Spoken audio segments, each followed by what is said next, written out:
Hey folks, thanks for tuning in to another episode of the Falcons Central Radio Show on the Pro Football Central Radio Network. I'm Aaron Freeman, founder of FalFans.com, joined by my good friend and co-host Scott Karasik, writer for Bleacher Report and Pro Football Spot draft coverage. So he's got a new title. We hope it doesn't go to Scott's head, but he's a bigwig now. He was a bigwig before, but he's a bigger wig, I guess. Anyway. So, we're going to be talking about the Falcons. Sorry for not doing the show last week with scheduling issues. So, we'll make up for that and talk about some of the news that hit last week in Falcons free agency. Of course, the big news this week was the harsh, severe penalty that the Falcons got hit with over the Decibacle, noise gate, whatever you want to call it. And we'll get our thoughts on that. We'll talk a little bit about the draft, and we'll answer your mailbag questions like we always do at the end of the show. We got plenty. So, Scott, let's get into the fresh news, and we can get into last week's news a little bit later. But let's talk about this severe penalty that we got this week that we heard about yesterday, where the Falcons basically lost a fifth-round pick in 2016. Arthur Blank got fined, or the Falcons got fined, but Arthur Blank is going to be paying it. Got fined $350,000, and Rich McKay is serving a 90-day suspension from the competition committee, if I'm not mistaken, during the portion of the year where the competition committee doesn't really meet all that much, but I don't know. I could be wrong about that. But, Roddy White was cut. No, I mean Roddy White, the director of event marketing, was fired. He's the guy who had to fall on the sword for this. So the real Roddy, not the real Roddy White, the Roddy White that everybody knows and loves, is still with the Falcons, and hopefully for many more years. So Scott, our boy Roddy was innocent. Yeah. The good guy, the wide receiver with the loud mouth that everybody loves was innocent. Everybody's for Richard Sherman. Yeah. From my understanding, they actually did fire the right guy, despite what some people thinking that it was a total, how do I put this, hatchet job to fire the guy, but they fired the right guy from everything that I've heard, and it wouldn't shock me if the Falcons, how do I put it, they're not going to get caught again. Okay. Yeah, I think that's pretty fair to say. Which is the whole point. They're the only team to ever actually get penalized for pumping noise into the stadium, which in itself is a bit of a harsh punishment. The Vikings did it for years. The Rams did it for years. Colts, yep. Indianapolis. Basically, if you had a dome stadium, you were going to be accused of pumping in noise. And you probably did it too. The difference is the Falcons got caught and admitted to it. But even then, they didn't really lose that much. $350K on a franchise that's worth $1.5 billion. Pennies. Yep. A fifth-round pick next year, whatever. Like, yeah, whatever. That's a good way to describe it. Let's run down the Falcons' fifth-round picks, shall we? They haven't exactly been great under Thomas Dimitroff. So in 2008, you've got Robert James, a career practice squatter, and Croy Bierman. In 2009, you've got William Moore and Garrett Reynolds, who should have never seen the field as a starter. In 2010, you've got Dominique Franks, who what could have been, and Terry Meyer. In 2011, the best fifth-round pick of the group, by the way, Jacquizz Rodgers. In 2012, you failed twice with Brady Ewing and Jonathan Massaquoi, which, because they cut him without actually seeing his full potential, they failed with Massaquoi. In 2013, Stanley Mapanga, who is right now the second string Leo and probably going to be the third string when all is said and done. And then you've got Ricardo Allen and Marcus Sproul this past year. Sproul might have some value as a backup, and Ricardo Allen might end up winning the nickel job, but even then, you understand why I'm saying a fifth-round pick being a punishment to the Falcons is not really a punishment. Hey, take a guy that's not going to play on special. We're going to take a guy who's not going to play on special teams for you this year. And then when you cut him in 2 years, it won't matter even then. Such a punishment.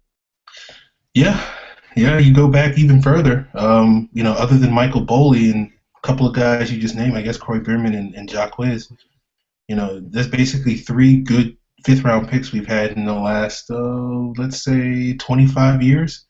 So it's, it's one of those points in the draft where you hope, the best case scenario for a fifth-round pick is usually you get a guy that has a third-round grade that for some reason slipped in the draft, whether it's injuries or character or because he's too short or too slow or something like that, and he ends up, hitting for you. But for the most part, those sorts of players are, about 1 in 10, maybe at best, drafted in the fifth round. So you got about a 10% chance of hitting that guy, 90% chance of drafting Garrett Reynolds or William Middleton again. You have like a 5% chance of drafting Charles Dimry. And then like everybody else you get, Brett Miller or Cliff Myers or Von Mansfield. And if you're going, who the hell is Scott naming right now? It's called going through Pro Football Reference and naming names that even I don't know who they are. Yeah. Can you tell me what position Shelton Diggs played? Sounds like a defensive lineman. Wide receiver. Okay. No idea. 1977 fifth-round pick. All right. How about Ralph Sindrich? Oh, safety? Linebacker. Pretty close. Okay. All right. I'm getting closer. We're going to do one more from 66. Bill Wolski. Running back. Fullback. I'll give you that one. All right. There we go. All right. We'll take that. So here's the point. Fifth round picks don't matter. All right. Yeah, so whatever. The biggest guy who got hurt was Roddy White, the director of marketing. Sorry, dude. Kind of sucks. I'm sure he can get some other nice, high-paying job, just maybe not being the marketing director for an NFL team. So, I think. I'm sure someone's gonna hire him, and I'm sure he's not gonna have any problem falling on his feet and having, say, Arthur Blank write him the best letter of recommendation ever, because you don't work for a guy like Arthur Blank for 13 years and not get a good letter of recommendation. Because you wouldn't have stuck around for 13 years if he didn't want to give you a good letter, or if he didn't think you were a good person. Yeah. And plus, most companies don't give a damn if you got caught for pumping crowd noise into a stadium at your prior job, and that's why you got fired. They're going to laugh about it and go, we don't have to worry about that. We're not an NFL team. Yeah, there's literally like 32 jobs where that would be an issue on his resume. But, there's 7,000 other jobs that he could probably get where that wouldn't be a problem. So, good luck to you, Roddy White. Yeah, exactly. He should be fine. He may not be making, $100,000 a year, but he'll make like 80. He'll be able to support his family. Yeah, I'm sure. All right, let's talk about some of the free agent signings the Falcons did last week. As I said at the top of the show, we did not do a show last week, so you didn't get our thoughts on the Falcons re-signing Corey Bierman, signing a couple of tight ends, and signing some offensive lineman that no one had heard of until the Falcons signed him. So I guess we'll get our thoughts on that right now. So Scott, let's start with that offensive lineman. What are your thoughts on Jared Smith, and where do you think his role is going to be on the Falcons this year? He played defensive tackle in college. He's extremely athletic. For an offensive lineman, he's actually extremely athletic. Um, but I don't see him starting. He's very much a raw block of clay. I think throughout the training camp, through the preseason, we're going to look at him and go, man, he's got some flashes, but he's not ready yet. They're going to put him on the practice squad. He's like 22, 23 years old. So he's got 2 or 3 years he can sit on the practice squad and be okay. So they'll put him on the practice squad. Then they'll bring him up probably next year. And then after that, he might be in position to be like the 6th guy. But I don't see him ever being anything bigger than the 6th guy on the roster. Yeah. I don't know anything about him, but I guess if you're being super optimistic, then you're hoping he kind of has a career path similar to Tyson Claybo or Harvey Dahl, where they basically both of those guys were on the practice squad their rookie years as undrafted free agents. Jared Smith was actually drafted by the Seahawks, so. But he was drafted in the late 7th. It might as well be the same thing. Yeah, but I'm just saying, someone might, he was drafted. But anyway, so I think, both Dahl and Claybo kind of were stashed on the practice squad for a year, kind of developed a little bit, and then the rest is history. But, I guess that's the hope for Jared Smith. Is he going to get there? I have no idea. We'll see, in preseason. Maybe he'll be one of those diamonds in the rough. No one had heard of Harvey Dahl until basically Paul Boudreau basically handpicked him and said, you're going to replace Keenan Forney. And, that worked out, so maybe it worked out for Jared Smith. Maybe. But I'm not putting money on it. Yeah. If it does work out, Scott, then I'll just be like, I said it on the Falcons PFC that he was going to be the next Harvey Dahl, be on record. Yeah, but he's a couple of years back, so I hope you remember it. And if it doesn't work out, then, we'll just delete this episode. Let's talk a little bit about the tight ends. Tony Moeaki, Jacob Tamme. Who's going to be the starter? And,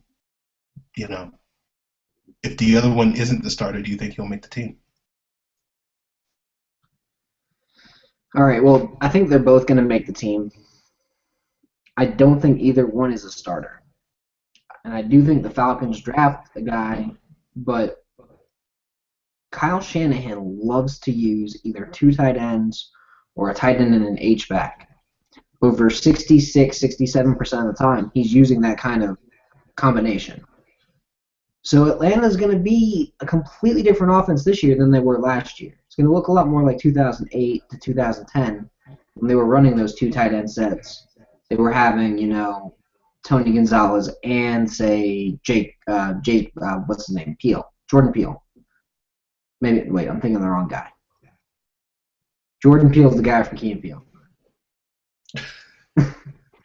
Peele, you know who I'm talking about. Now you put Jordan Peele's name in my head, and I can't think of anybody else. Justin Peele. Justin Peele. There you go. He's a tight ends coach for the Eagles right now, but he played for the Falcons from 2008 to 2010. Was a great number 2 tight end. Was always in on blocking situations. I see that for a Tony Moeaki kind of spot. Jacob Tamme, I see as more that H-back, that third tight end, if you will. But really like an H-back role where he's going to be lined up in receiving situations. He'll line up as a fullback and motion out. He'll line up as a offset guy from the line. That's going to be more his role. And then Levine Toilolo is going to compete for his job and as a starter with whoever the rookie guy is. And if he doesn't end up winning, he's going to be that 4th tight end, or he's going to end up being the Tony Moeaki role that I think is going to happen, the winner between those two. And if Moeaki loses that, then he's probably going to be cut. But I don't think he will. And I could see the Falcons keeping 4 tight ends on the roster as opposed to 6 wide receivers this year. Okay. I would, I'm probably not on the same page with you. I don't think the Falcons are going to draft a tight end. I guess it's possible, but to me, I think these moves were kind of made with the mindset that now they don't have to draft him. If the right guy is there, then more power to you. You take him, but it's not really a great tight end class, so I don't know if the right guy's going to be there. I do think Tammy can be a starter. He was pretty effective as a starter with Denver back in 2012. I don't think he's really diminished as a player much. It's just obviously Julius Thomas is 10 times better. So I do think Tammy could be a little bit underrated. I think Moyaki, as you said, would be that blocker. I think he's not the world's biggest tight end, but he's a pretty good blocker. Light years better than Tammy. So I do think the Falcons will use those two tight end sets that you just spoke on, but I don't know if a rookie is going to be part of that equation. I'm just looking at their interest list. They've had interest in probably 10 different tight ends and have really been exploring the position. So that's the only reason why I think that they're going to go with a tight end. They're going to get somebody, is my view, but I just don't know who. Okay. I think it's a possibility on day 3. I don't think it's going to be a priority going into the draft. I think they have other more pressing needs now that they have Moyaki and Tammy. I think they can kind of just take a flyer on some athletic guy in the 5th or 6th round, or not the 5th round, sorry.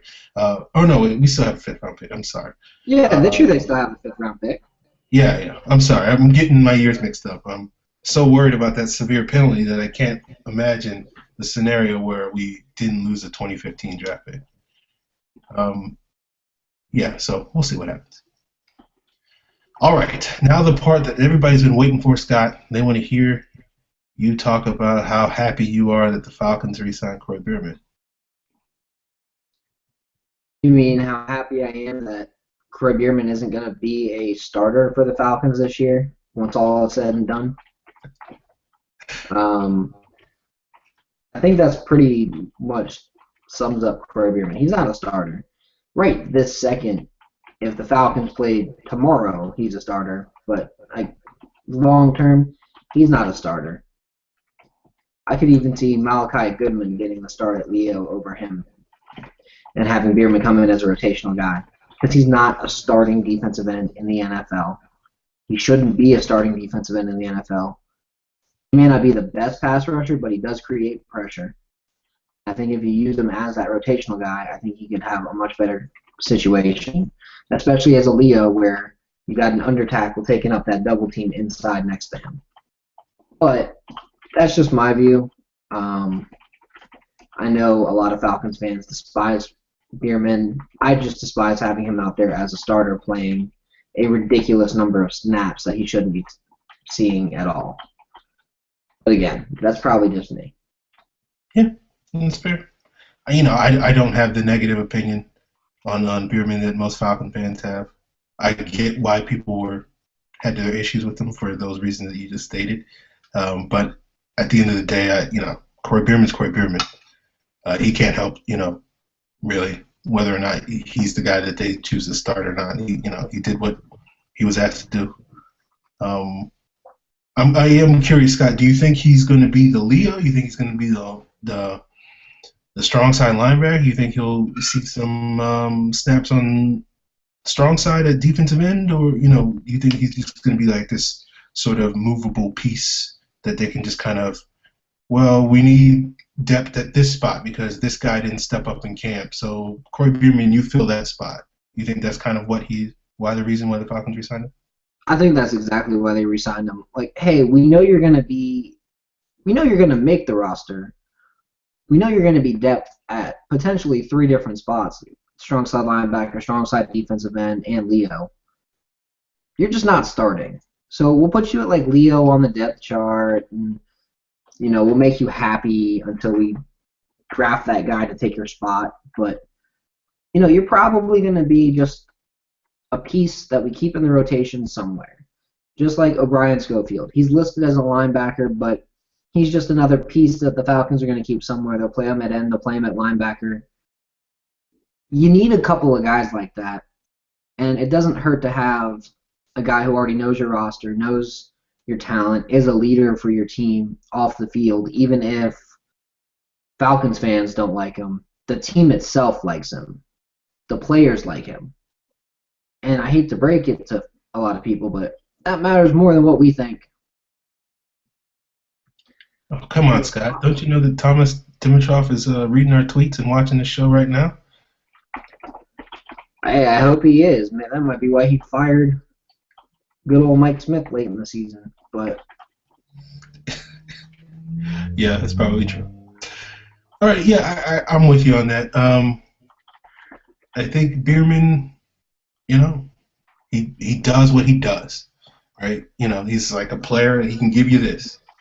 If you need a guy that can set the edge and play the run and occasionally get some pressures, get 1 or 2 hurries a game, that's what he can be. He's not a world beater. So we'll see what he does. And I think our next topic with talking about the draft, I think what Bierman's role and what Schofield's role are going to be determined by what the Falcons do in the draft. I think everybody agrees that the Falcons are going to take a pass rusher with that first pick. One player that is highly debated, especially if you read Scott's Twitter timeline, it seems like he doesn't go more than 3 hours without commenting on this player. Scott, so I have to ask you, why do you hate Shane Ray so much? Because he's not athletic enough to be a first-round pick, let alone a top 10 pick. Because people claim that he's this next great pass rusher, and to me, it screams of SEC bias more than anything else. Or, hey, we share an agent. Look at who Shane Ray's agent is. Look at what media types he represents. Connect the dots. That's all I'm going to say on that. He shouldn't be anywhere near the top of some of these boards like he is. Nowhere near. Because he's not that good. Okay. I think that's interesting. I think it's interesting you mentioned the SEC because athletically speaking, he's comparable to 2 players from the SEC that were stars in the SEC in recent years, Jarvis Jones and Michael Sam. And neither of those guys have really emerged into great NFL players. One of them's not in the NFL. He might be a great CFL player if he ever, somehow magically became athletic again. Oh, wait, you have to be athletic in the first place. You don't just become athletic. You have to be athletic in the first place. Because of that, the Falcons are using this thing called Spark, which is a concept, it's a metric that the Seahawks have used for years. Certain guys throughout the years have measured extremely high on it.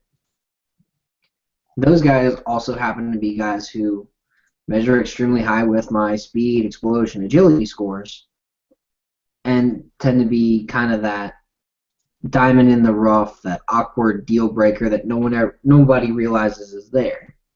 High spark score guys would be guys like Stanley Jean-Baptiste out of Nebraska from last year. Prince Amukamara from Nebraska a couple of years back. Malcolm Jenkins out of Ohio State, who wound up moving to safety. If you want edge guys that fit it, Connor Barwin out of Cincinnati was one. Jamie Collins out of Southern Miss was one. Our boy Khalil Mack was one. Michael Johnson was one. J.D. Clowney was one. The number 1 defensive tackle last year was Rashid Hageman on Spark. Yeah, Hageman was one. So the Falcons have already been using a lot of the same concepts from this. So it doesn't make sense, to me at least, why they would be looking at a guy who has one of the worst spark scores out of the entire draft.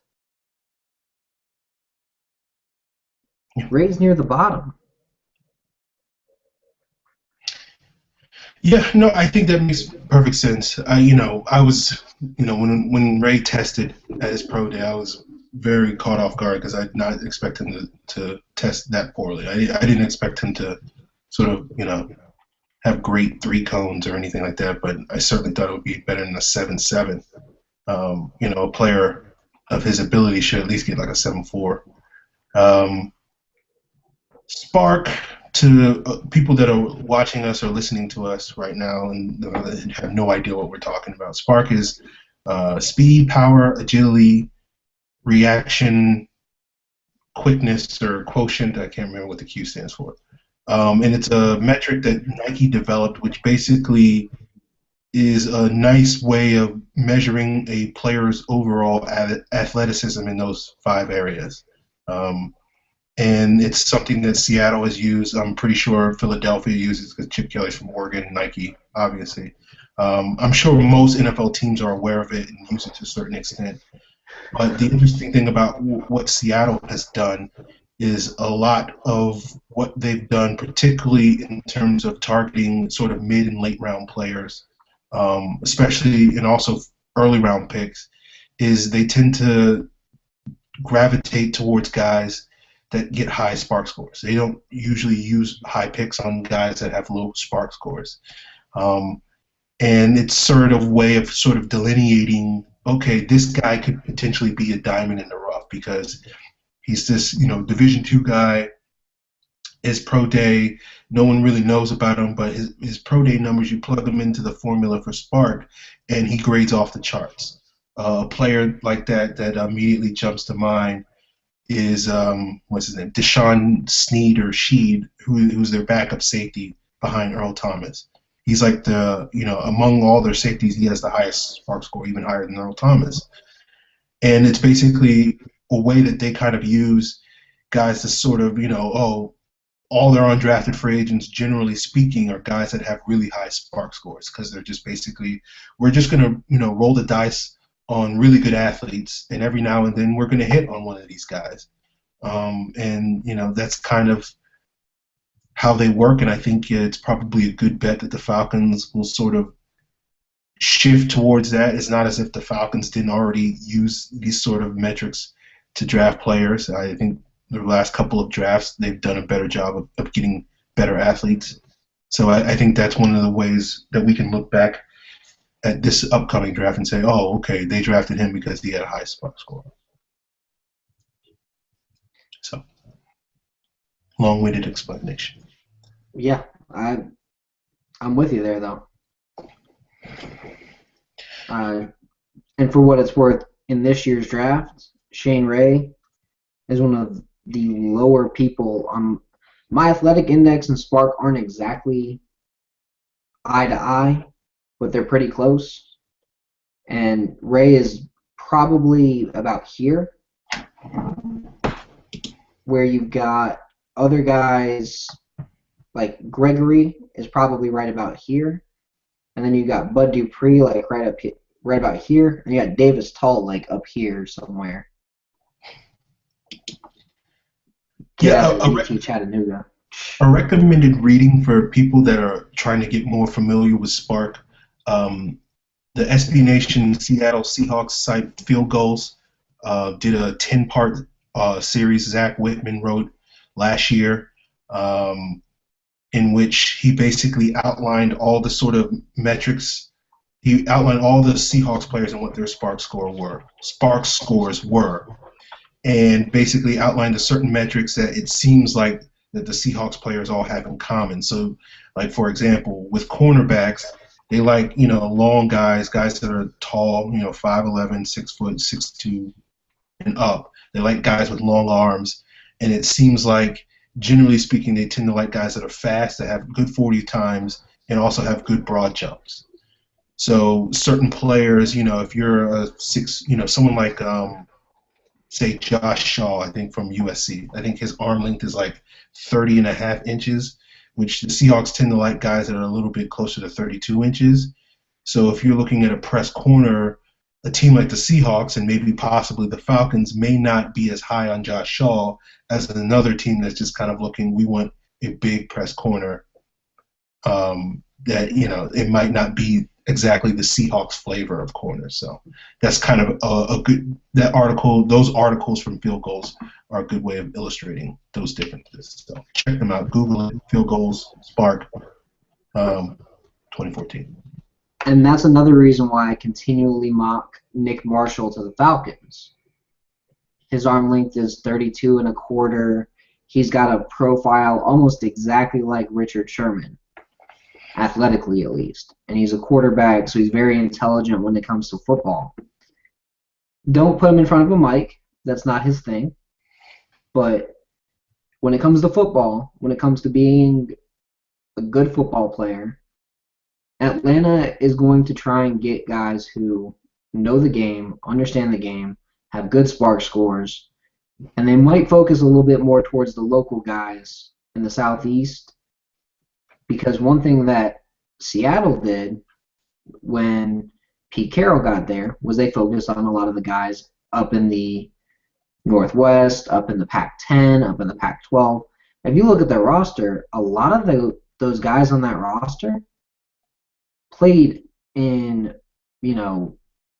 Big 12, Big 10, Pac-10 schools, and not exactly the ACC, SEC schools that we're used to down here, because that's what they watch out west. That's what they're used to. That's what they see. So you'll see guys like Russell Okung, who played at Oklahoma State halfway across the country. That's why he's starting over there. Doug Baldwin played at Stanford. Jermaine Kearse played at Washington. Paul Richardson played at Colorado. Almost their entire wide receiver core, outside of Kevin Norwood, played in the Pac-12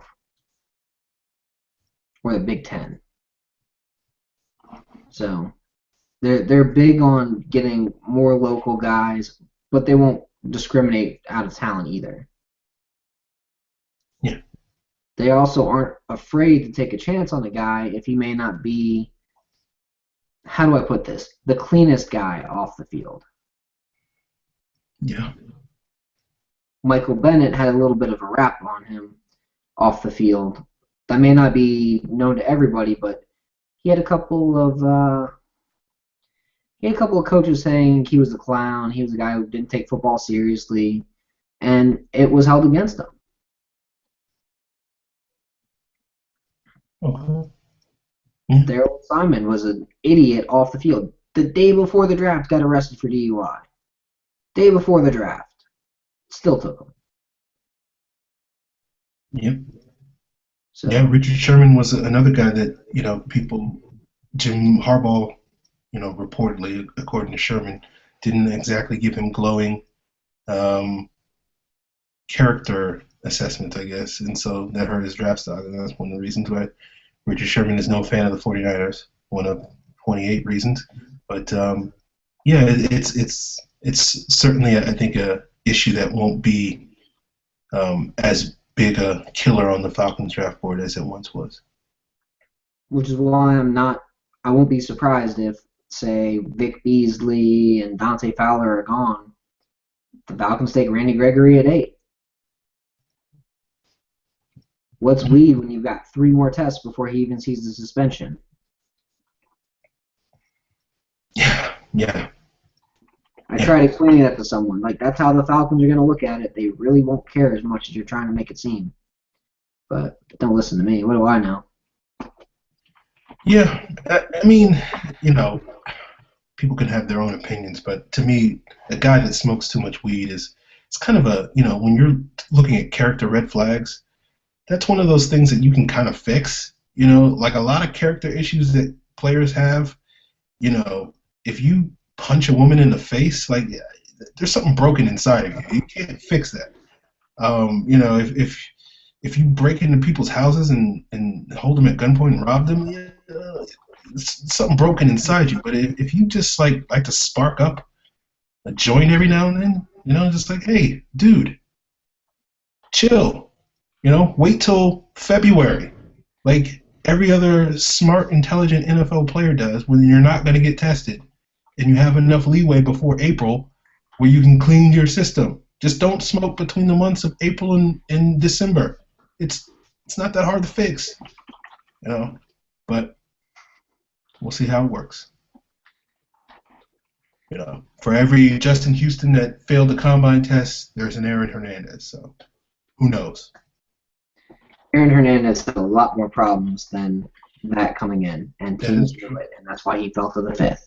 Because he was a first-round talent, but had a lot of baggage. A lot of baggage. Yeah, and to be fair to Randy Gregory, I'm not trying to suggest that he has that baggage, but that's sort of the argument where it's like, well, the failing the combine test is a is less of a drug issue than it's a intelligence test. You know you're going to get tested, and yeah, that's kind of how it works. But anyway, Scott, see, next on the agenda, I'm curious what you mean by this. I question this question. What exactly is the Todd Gurley question? The Todd Gurley question. All right. So there's a lot of fans who continually ask me, hey, Scott, should the Falcons take Todd Gurley at 8? Hey, Scott, should the Falcons trade back into the first round for Todd Gurley? Hey, Scott, what happens if Todd Gurley falls to 42? Do they take him? Hey, Scott, what if they just trade down and get Todd Gurley and then, get another first-round pick for trading back up? Just harebrained, just bullshit over and over and over again. Okay. And after a certain point, you're just like, dude, if he falls to 42, the Falcons should take him. They should not trade back up into the first for him. They shouldn't trade down and hope that he's there at like 16. If he's there at 42, take him. Otherwise, don't bother. That's the answer to the Todd Gurley question. I don't trust a guy who may not play the first part of the year due to an ACL injury. Might be the best running back in the draft, might be the best pick long term, but I'm not touching him due to an ACL injury that early. I think the Falcons like Devontae Freeman a lot too. It may just be an agent blowing smoke up my ass, but I think that the Falcons really like Devontae Freeman. Especially since the agent that told me isn't Freeman's agent. It's a different running backs agent that was thinking about signing with the Falcons, but said he didn't want to be a backup. Okay. Yeah, I it's weird, Scott, because we're agreeing on a lot of these things. I'm with you on the Gurley question. If he's there at 42, you take him. If he's there at 33, then maybe you trade up to get him. I don't believe in trading up into the first round. I think teams that do that are idiots. That almost never works out, especially for a running back. Just ask the Saints and Mark Ingram. I don't think you take him at 8. I think one of the biggest misconceptions that a lot of fans have, and pardon my condescension here, but, there is no prospect that's going to be, we get this guy and all of our problems are solved. Like, there are players that come along there that become those guys. Like, hey, J.J. Watt is a franchise-changing player. But guess what? People didn't think J.J. Watt was going to be that guy, or he wouldn't have been the 11th pick in the draft. It's kind of like, well, Houston was like, oh, well, hey, J.J. Watt, he's pretty good. Let's take him. And then the rest is history. So, I mean, it's like when you get into this mindset of, if we get this one guy, all of our problems are going to be like, I would love to have Tucker, but it's not like he's going to be the only good running back in the NFL for the next 5 years. Exactly. So, you can get good players. At 42, if Gurley's not there, or later in the draft, it'll happen. Okay. So that answers that question. Next question I asked Scott is, who's going to play left guard for the Falcons? Their second-round pick. There you go. Who's that going to be, Scott? Well, honestly, I could see them sticking with Mike Person for a year. Or, I know you floated this possibility. I hate the possibility, but it is out there. Okay. And you know the name that I'm about to say, and you're kind of cringing already? Yeah. Sam Baker. Yeah. And one thing that wouldn't shock me is if they cut Sam Baker after camp, especially if he can't get healthy. Yeah. I think that's a fair assessment. I think the plan right now is to draft somebody to be the starter and then cut Sam Baker in June. But I think they're just basically keeping him around in case they don't get that guy. And if they don't get that guy, probably in the second round is probably the ideal situation for the Falcons. Then it wouldn't shock me if they sign a free agent after the draft to kind of basically say, okay, we'll just have Baker, this free agent, and Person and Jared Smith all compete for the job, and hopefully between the four of those guys in the competition, we'll get a decent guy, and then hopefully next year we'll get our long-term guy. So. And it wouldn't shock me, based on both spark and the Seahawks have a tendency to overdraft offensive linemen that probably shouldn't go as high as that. Although in this one case, I actually agree that this guy should go this high. It wouldn't shock me if the Falcons took Ali Marpet at 42. I had a feeling you were going to say Ali Marpet. Yeah, he played at Division III, blah, blah, blah. He's a hell of a football player. And you put him at left guard in his own blocking scheme, you hide every single one of his flaws. Yeah. And he's a ridiculous athlete that compares to a shorter, squattier version of Jake Matthews.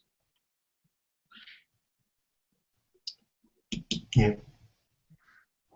So if you've got Matthews, Marpet, at center, Joe Hawley, at right guard, John Asamoah, and then at right tackle, Ryan Schrader. Again, using spark scores, Ryan Schrader is going to be the starting right tackle, especially over the super slow Sam Baker and the super slow Lamar Holmes. That and Schrader's actually shown that he can play right tackle in the NFL. I called him Skinny Clabo because he's got the anger that Clabo had. And because he's kind of fun to watch. But that is your starting offensive line next year, in my prediction, assuming that Ali Marpet is there at 42 and the Falcons take him at 42. Okay. I think it's a definite possibility. So, Scott, we talked a little bit about Spark. How do you think it's going to affect who the Falcons look at in terms of free safety? Right now, they just have Charles Godfrey, but I think everybody's assuming they're going to draft somebody. You keep discounting Desmond Salward. Oh, yeah, I keep forgetting he's on the team. Yeah. You keep forgetting about Desmond Salward. I understand you may not be the biggest Desmond Salward fan, but in this cover 3 scheme that they're going to run, it does hide the free safety a little bit by saying, hey, just sit in the back and wait back there for something to happen and make plays. And I think he could do very well in that role. And he's a spark athlete. He's a high spark athlete.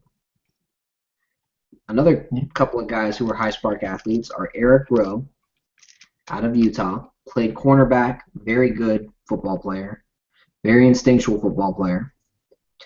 And then one of my personal favorites that I'm just kind of getting into this film for that, 5th, 6th pass, because I haven't watched him in 3 months, is Darrell Eskridge out of Syracuse.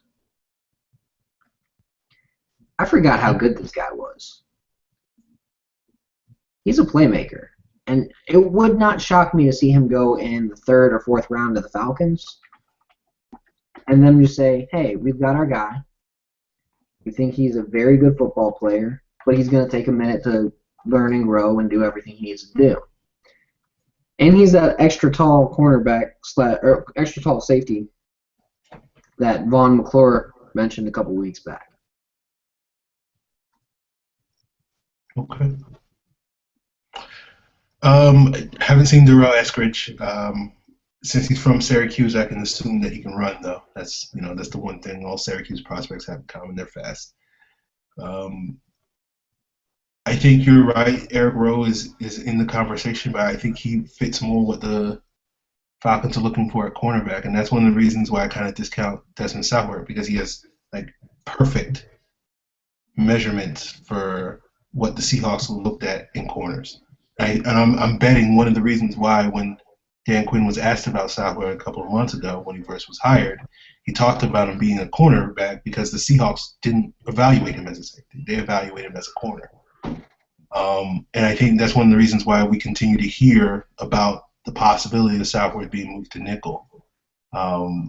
It's not that I have anything against Salward. I think he's a fine player. I think he still can grow into an effective player, but he doesn't really show the traits that you look for to be a long-term option at free safety. One of the things that sets Earl Thomas apart, and one of the reasons why the Seahawks defense is so effective is how instinctual Earl Thomas is. He just has, he just has a great feel for coverage and being in the right spot and knowing where the ball is going and being there. It's similar to what Ed Reed did for years and years and why Ed Reed is going to be a future Hall of Famer. You can make the argument that Earl Thomas is on that path right now. Southward's not going to be that guy. It's not fair to compare him to Earl Thomas, but he just doesn't show anything. He hasn't shown anything up till now. And granted, he's still early in his football development. This is only his sixth year playing football. So, maybe it develops, but so far we haven't seen it. And so I think if Southward is a safety, it's merely as a stopgap until they find that sort of Earl Thomas type of player. And the guys I'm kind of looking at are I need to watch more tape of them, but the glimpses I've seen, I kind of like Demarius Randall from Arizona State and Deron Smith from Fresno State. They're kind of undersized, but they got good speed, good range, instincts. I think it's worth a shot. You know why I keep saying I don't think that Desmond Southward is going to move to corner? It's because over the past 6 years, he's ranking as the third highest safety on my athletic index. Out of, 180 different guys who I have full measurements for, he ranks third. And then his arm length isn't that of a cornerback, not for a Seahawks cornerback. It's 30 and 5/8 inches. So going based on arm length for press, going based on, the couple of things that you've mentioned, I don't see Southward as a cornerback. See him as a safety. See him as a free safety. And also up there is William Moore. He's 7th. So I could see, even though the Falcons may not run a pure cover 2, I can see William Moore being a strong safety who drops back into that deep third every now and again. And you'd have Southward drop down. And yes, if he does play nickel, it wouldn't shock me, but I don't see him as an outside corner. And then I will say that Southward, just in general, plays better in zones than he does in man. From what I've seen, at least. Let him play that deep third. Let him play in that zone. Let him be reactive instead of attacking, because that's not his role. Isn't to be an attacker; it's to be a reactor. And let him do that. Let him sit in the back and do his thing. Let Moore attack. Would I love to see him in a nickel role where he got to play a nickel kind of corner safety, maybe even linebacker-ish hybrid? Yeah, that'd be great. But I don't think that's his ideal fit. I think his ideal fit is deep safety. And when all is said and done and when everybody gets through, if I'm wrong, I'll admit it. But I do think Southward should play free safety. And I think that's going to be his best role for the Falcons moving forward. Okay. I'm despite what I said earlier, I think part of my issue with Southward is I don't know what he's going to be. I don't think he's the ideal free safety. I don't think he's an ideal cornerback. He's kind of a tweener.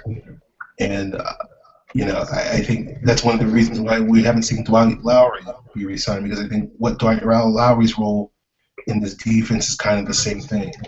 And at least with Lowry, you had a choice of bringing him back. In Southward, you don't really have that choice. And I think that's one of the reasons why I think Dan Quinn isn't really going to put too much on Southward playing this year. I think he's just kind of like, we'll see what we get. But I don't think they're going to go into this season thinking he's going to compete for a starting spot at either corner or safety. I think they're just kind of like, we'll just see where he fits, and hopefully as a 4th or 5th corner or as the 4th or 5th safety and play special teams, and then we'll see what we can get out of him in 2016. But I don't know. All right, Scott. It's that time. Mailbag time. You got plenty. That we do. We got a couple from last week. Our boy West Country Falcon from across the pond. I think he's across the pond. I've been assuming he's a Brick this whole time. So he asks, do you see more UDFAs, undrafted free agents for the layman, making the squad this year now that the Falcons will be using SPARQ scores? Maybe. Let's see who these undrafted free agents are first. But considering the Falcons already have 70 guys signed, they've got 8 draft picks. They'll have maybe 12 guys in camp who are undrafted free agents. And that's if they don't sign anybody bigger, stronger, faster, better before then. And of those undrafted free agents, you're probably looking at a punter and a kicker in there too. So you might have 11 reasonably legitimate guys there. I don't see the Falcons keeping more than maybe 3 undrafted guys this year. They've got a much deeper team than they've had in the past. They've got a lot of draft picks, guys like O'Brien Schofield, Marcus Sproul. You know, when Joplo Bartu is your backup middle linebacker, it sucks, but I can see the Falcons taking another middle linebacker at some point in the draft. When, you know, I mean, like, you can see holes on the team. It's backup nose tackle. It's backup left guard, or starting left guard, but you've got 3 backups there. I mean, there's really not a lot of holes where I can see an undrafted free agent slotting in unless they don't draft a spot. I mean, maybe backup nickelback, maybe backup safety, maybe return man if, you know, Devin Hester goes down, but I don't see a undrafted free agent making the squad outside of maybe 2-3 spots, and they'd be special team spots. Okay. I'm on similar lines. I think it's possible. I think it really depends less on the fact that the Falcons are using Spark, but it does mean if they use Spark that they're going to get better athletes in camp. But I think it's really going to depend on how much competition is for those, you know, last 30 or so spots on the team. Is it going to be, you know, in past years with Mike Smith, there really wasn't that much competition. It was really like the last 15 guys competing for jobs. You know, I do think there's a better possibility that Dan Quinn's team is going to be more of an open competition, and a lot of guys that may be considered under normal circumstances would be like, oh yeah, he's going to make the roster. We might see a couple of those guys, you know, 4 or 5 of those guys wind up getting cut, and if you're an undrafted free agent, that's your opportunity. Who those guys are going to be, I have no idea. We'll see what happens in camp, but maybe. All right. West Country Falcon asks another question. Given his injury early in the season and subsequent poor play, and his injury in Game 17, is there any danger that Jake Matthews goes down the same road as Sam Baker? I don't see it. I mean, it's possible for anybody to do that, but both those injuries were freak injuries. One was a sprained ankle because he stepped on his foot wrong and landed weird. And then the second injury was probably because he was overcompensating all season because he stepped on his ankle wrong. Once you get both those healed completely, I think you'll have a fine athlete with no injury issues. His dad suffered a couple injuries throughout his career, but for the most part played in a butt ton of games. And I think you'll see the same kind of Iron Man in Jake. Yeah, I mean, you know, injuries are essentially random, so they're hard to predict. Do I think it's possible that Jake Matthews could have, you know, an injury-plagued career? Sure, it's possible. Do I think he'll, you know, go down the Sam Baker road in the sense that he'll be, you know, 3 or 4 years from now, we'll be like, get this dude off the team? No, I don't think so. I think if you're going to compare Jake to an injury-prone tackle rather than Sam Baker, I'd probably say, you know, someone that Dan Quinn is familiar with is Russell Okung in Seattle. You know, the key difference between Jake and Sam Baker isn't whether or not they stay healthy. It's the fact Jake Matthews is actually a good player. You know, he's one of those players that's kind of too talented to suck. And, you know, Sam Baker was never that guy. Sam Baker was always going to be that sort of overachiever sort of player that, you know, was a pretty decent athlete, had good feet and stuff, but had to overcome his short arms, his lack of strength by being super, super intelligent sort of technician sort of guy, and he never really became that player. Jake has athleticism, excellent athleticism, and so if he's, you know, goes down the path, and you got to believe that as a Matthews, he'll learn some of those techniques. He'll be at worst, he'll be an above average, left tackle. He'll be like Okung is, who's a top 10 guy when he's playing his best football, top 15 guy when he's not. So that's probably the comparison I make. All right, we got another one from West Country Falcon. It's on the same Jake Matthews line. If Jake Matthews were in this draft class, where would he project to be, and where would he actually be taken? He'd probably project to be in the top 4 or 5 picks, and he'd be taken in the top 4 or 5 picks. I would go with Washington at 5 is probably his floor. Yeah, I agree. I think, I've talked about it before in past shows, but I don't know if this is a necessarily top-heavy draft. I think if Jake Matthews was in this draft, I think there would be some people out there. Not saying it would be the majority of people, but I think there would some people be out there that would say he's the best player in this draft. So, I think it wouldn't happen, but I do think there would be at least a discussion, as there always is, over analysis, that in the event that the Bucs didn't take a quarterback number 1, Jake Matthews would be the number 1 guy on their board if he was in this draft class. So, but yeah, he'd be 5th pick to Washington at worst. All right, Ryan O'Brien asks, when it's all said and done, who will be the Falcons' pick? I think it will be Dupree because Beasley and Fowler will be gone. Scott, who do you think? Well, if we're going back to spark scores and athleticism and guys who work their ass off the field, I mean, you could swing for the fences with a guy like Dupree. I would be perfectly happy with Dupree. I like him. I think he was asked to do way too much in Kentucky's defense because Mark Stoops is an idiot and has no idea what he's doing in college football, which is why he's coaching at Kentucky and not at the University of Georgia, not at Florida, not at Miami, not at Alabama, not at Oklahoma like his brother, but at Kentucky, who is a perennial cellar dweller in the SEC. So Bud Dupree went to Kentucky. That's fine. Got misused for 4 years. That's fine. He will get used way better in the NFL. You put a guy who's 6'4", 269, and runs downhill the way he does at Leo, watch out. The Falcons could do way worse than Bud Dupree at 8. Yeah. If I'm making a prediction, I just had a mock draft get released this weekend on Falcons.com. Check it out. I had Randy Gregory being the pick. Now, if I probably did a mock draft tomorrow, I'd probably change the pick.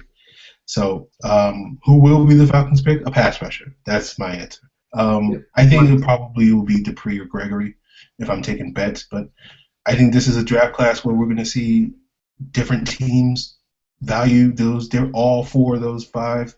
If you want to throw Shane Ray in that group, pass rushers differently. And, everybody kind of assumes, well, Fowler and Beasley will be the first 2 off the board. But, Jacksonville might be like, hey, we really like Bud Dupree more than we like these other guys. I don't know, So we'll see what happens. All right, Nick Pasqualoni asks, is Dupree worth the 8th pick if other edge guys are gone? I think, Scott, you just sort of answered that, but give Nick the answer he's looking for. Yes. In this year's draft class, yeah, he is. I mean, I don't think Dupree is, I mentioned it in the show we did 2 weeks ago. I think he's kind of in the same vein as Jason Pierre-Paul and Ziggy Ansah, and I think Ansah was the 5th pick in the 2013 draft class that wasn't particularly top-heavy. Other than Ansah, none of really the top 9 picks really had turned out to be great. And then you look at Pierre-Paul, was the 15th pick in the 2010 draft, and a lot of Pro Bowlers were taken in the top 10 or so picks. Earl Thomas was the 14th pick in that draft. So I think, if Dupree was in 2010, he'd probably be taken 20th in that draft. If he was in 2013, he'd be a top 5 pick. So I think this year's draft class, at least at the top of the draft, is closer to 2013. So yeah, you gotta take who you gotta take. So sure. Basically. All right. Lord Holy Jesus, spelled with a G, says thoughts on the Falcons reportedly private workout with Virginia pass rusher Max Fallis. This reportedly, if it was D-Led that reported it, they got it from the team. And the team was like, yeah, we worked out Max Vales. There's nothing wrong with Max Vales. He's a very good football player. He's a good Leo fit. He's probably a top of the second guy as opposed to a first-round target. But think Shane Ray in terms of athleticism. He's not exactly ridiculously athletic, but he might be looked at as more of a middle linebacker than an outside linebacker, a strong side linebacker. That might be his better fit in the defense.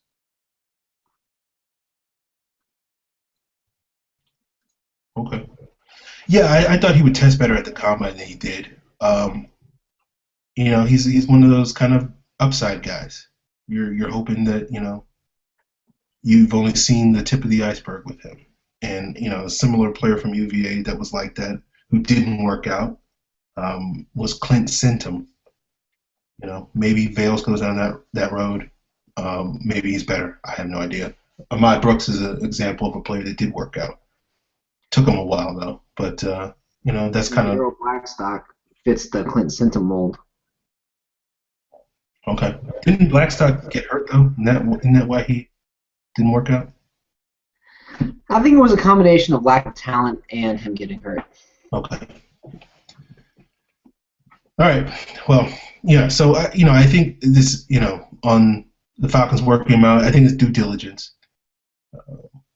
But it leads us to our next question, because if the Falcons are going to take a pass rusher in the first round, why are they working out guys that aren't projected to be first round picks? So Mr. Mac Daddy Sr., not Junior, Senior, asks, do you think we will double dip in the draft for pass rushers?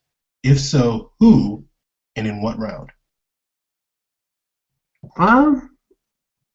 It wouldn't shock me to see it. I would love to see the Falcons get, say, Randy Gregory in the first and then Davis Tall in the fifth. Tall is a name that I'm just looking at and watching his film, and he's good. He just played at Chattanooga, so he's very not known at all because no one watches SoCon film. I got to watch him destroy my boys against the Citadel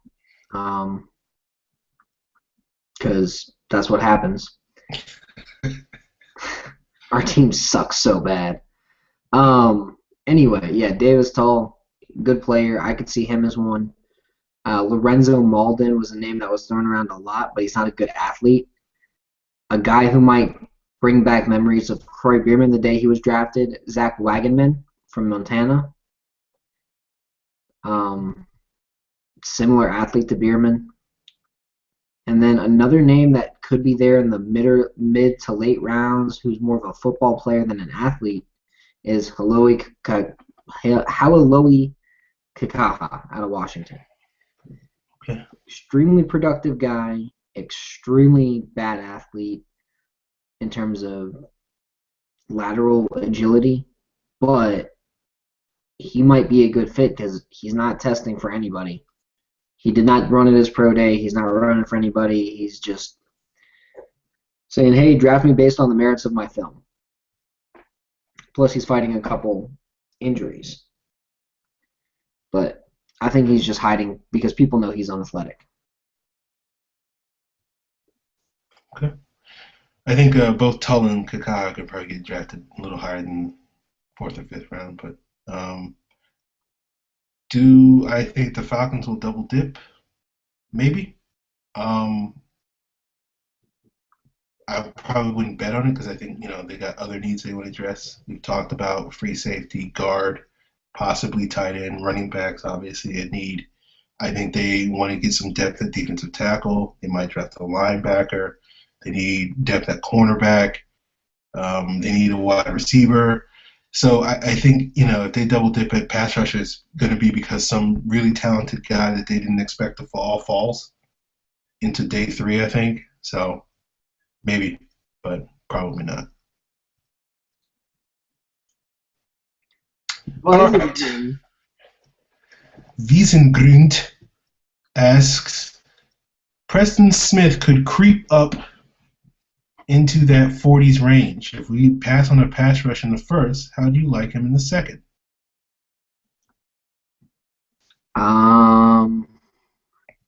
I'd like him in the second if he's there. He might be going above even the 40s.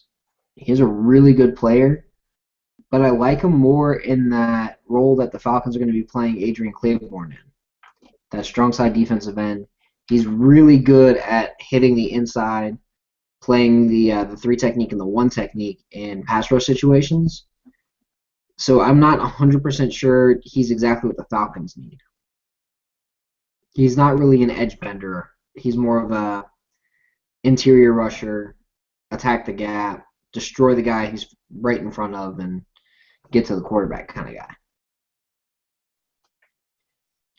Yeah, I'm with you on that. I think you can convince me that he could do that Michael Bennett role, which is play end in base and then inside defensive tackle and nickel. To me, he's similar to Bennett a little bit because Bennett wasn't that explosive of a player at Texas A&M, but dropped some weight and became much better in the pros than he was in college as a pass rusher. And I see a little bit of that in Preston Smith. He's a guy that kind of, I think it's like 270 or something like that, but I could see him dropping 10 pounds and getting a step quicker on the edge and still being an effective interior guy in nickel situations. So I'm with you. I don't think that's sort of the goal of the Falcons. I think they really want a Leo in this draft. And I don't know if Smith is that guy. And I think they're kind of hoping that Malachi Goodman could be that same sort of player. But I wouldn't complain about him if we take him in a second. So, all right. Life and Fantasy asks, should and will the recent positive drug test affect Randy Gregory's position on the Falcons draft board? Falcons already knew about it. They want to know what his plan is.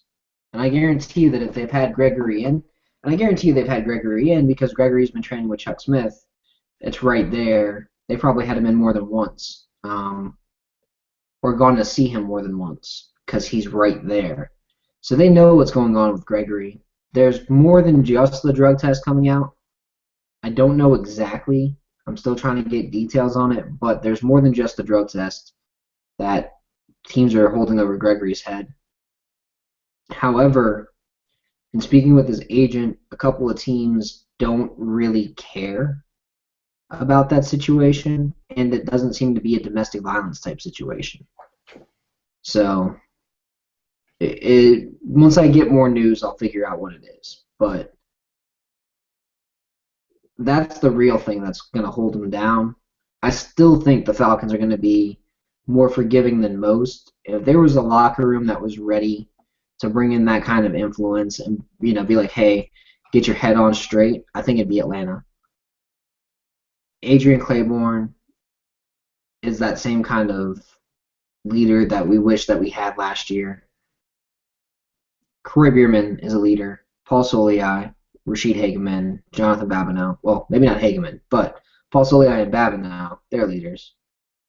Hageman, you just kind of have to get him to get his head smacked in with Gregory right there next to him by Brian Cox. Yeah. I think if you're going to draft Randy Gregory, you want his locker to be on the opposite side of the room as Rashid Hageman. Don't want that influence on him. No, I'd put them both right next to each other. Well, I would. I'd say you two are going to be idiots either together and jeopardize this entire team and force me to cut a first and second round pick, or you're going to start together, get a shit ton of sacks together, and we're going to win a Super Bowl together. What would you rather do? All right. So All right, you make them best friends or worst enemies. Okay, that works for me. Should the positive drug test affect Gregory? I don't know. I don't know the guy. I mean, it really depends on, do you believe that, this is, him saying, I'm not gonna smoke anymore, or do you think he's saying what he thinks people want to hear? I don't know. Without standing face to face to him, I can't really tell you. There are guys that say, "Oh, I'm turning over a new page," and don't turn over a new page. There are guys that do. Who knows? Will it? I guess maybe it's possible.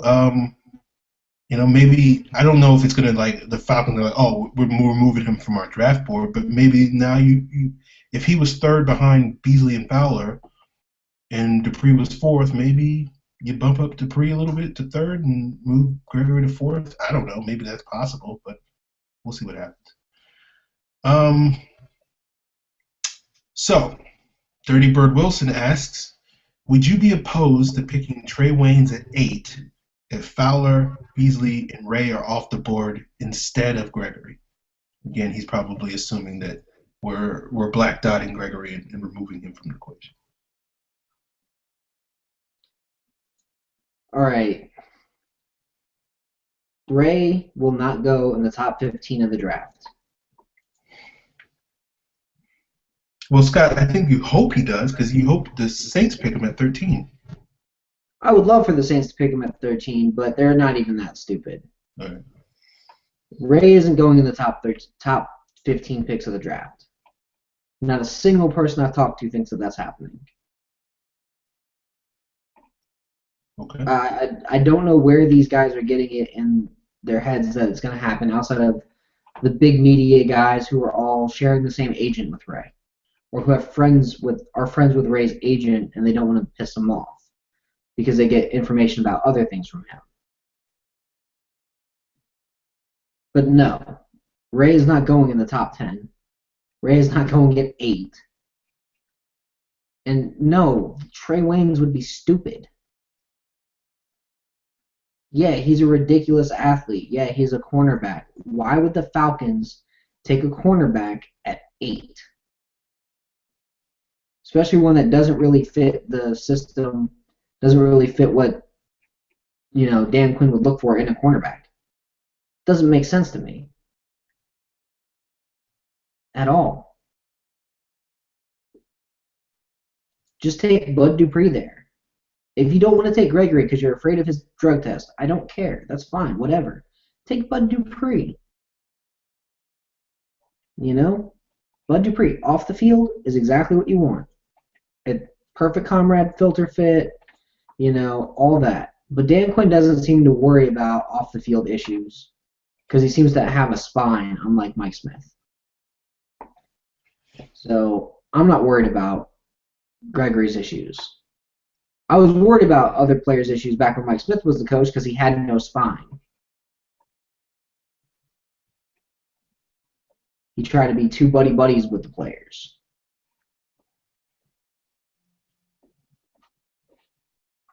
I'm going to have to disagree with you, Scott. I do think in the scenario where none of the pass rushers are there, including Dupree, I don't think Waynes would be a bad pick. I think he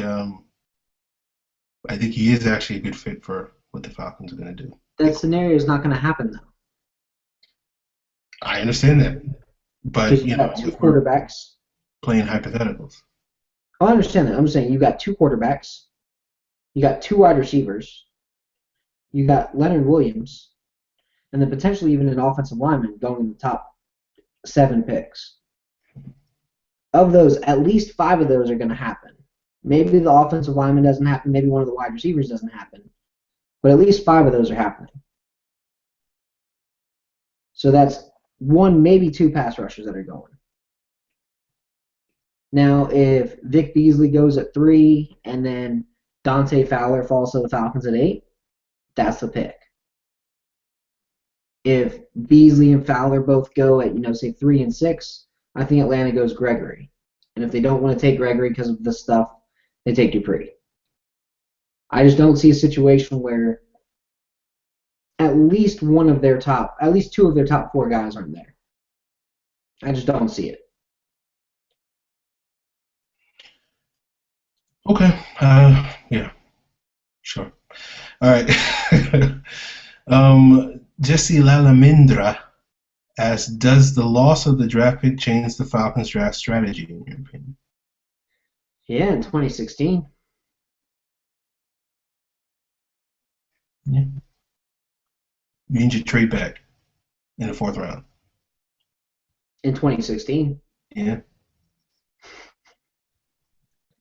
So, all right. And the last question we have for tonight, I think we answered it, but we'll reiterate it for Cardo_32. If we're taking a free safety, who do you guys like? Eric Rowe, Darrell Eskridge,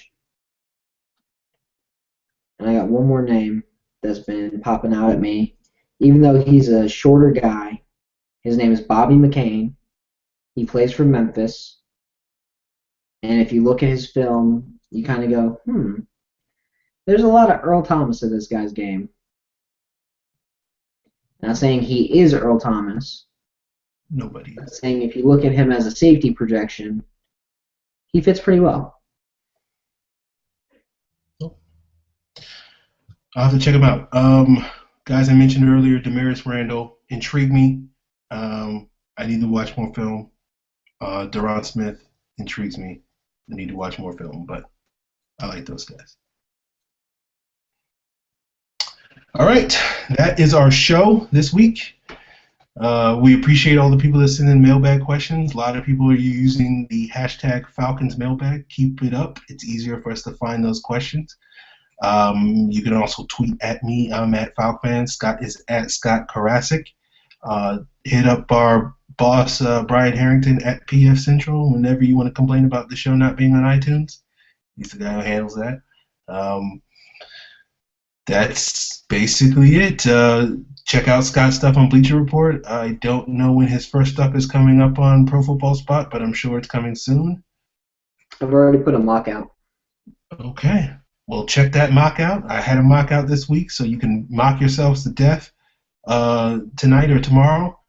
And check out FalcFans.com and, yeah, keep on trucking. I don't know how to sign these things off.